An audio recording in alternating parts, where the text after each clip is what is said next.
kypersko-řecký film. Rafinovaný film. Teď jsem zjistil, že to jsou stejní producenti, jako už u nás byli před několika lety, takže to už se nám začíná zahušťovat účast kyperských filmů, protože jsou Kypřani nebo žijí na Kypru. Promiň, Karle.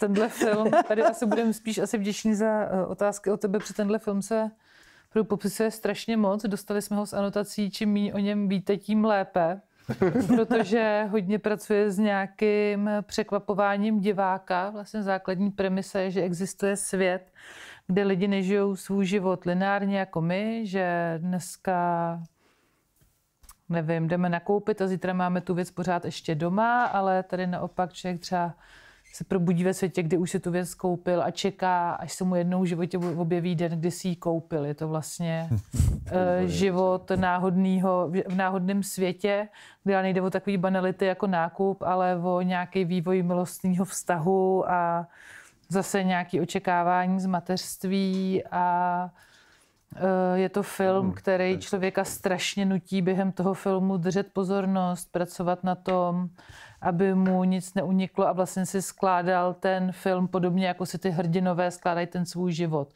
Protože oni vlastně jako myslím, že ze zátěží, kterou oni žijou v tomhle svém speciálním fikčním světě je, že si musí dávat pozor na svůj život, aby se ho byli schopni poskládat tak, jak doopravdy je.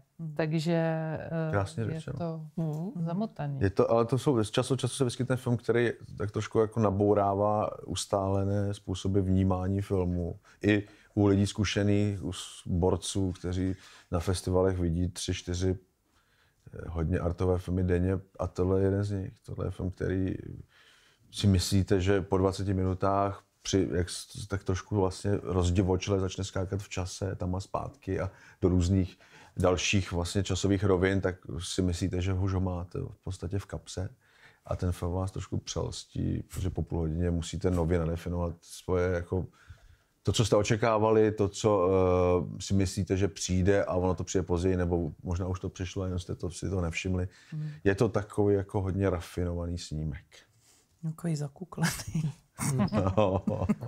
Ale na konci se z něj vyklube ten motýl. Teda na konci, ono používat i v tomhle případě výraz konec je taky trochu matoucí, ale no, je to vlastně jako dozvuk, nebo možná pokračování řecký nový vlny. Vlastně v tom zase cítíme jakoby tu snahu ten svět prostě obrátit na ruby nebo prostě ukázat úplně jako s nějakou novou obrazotvorností.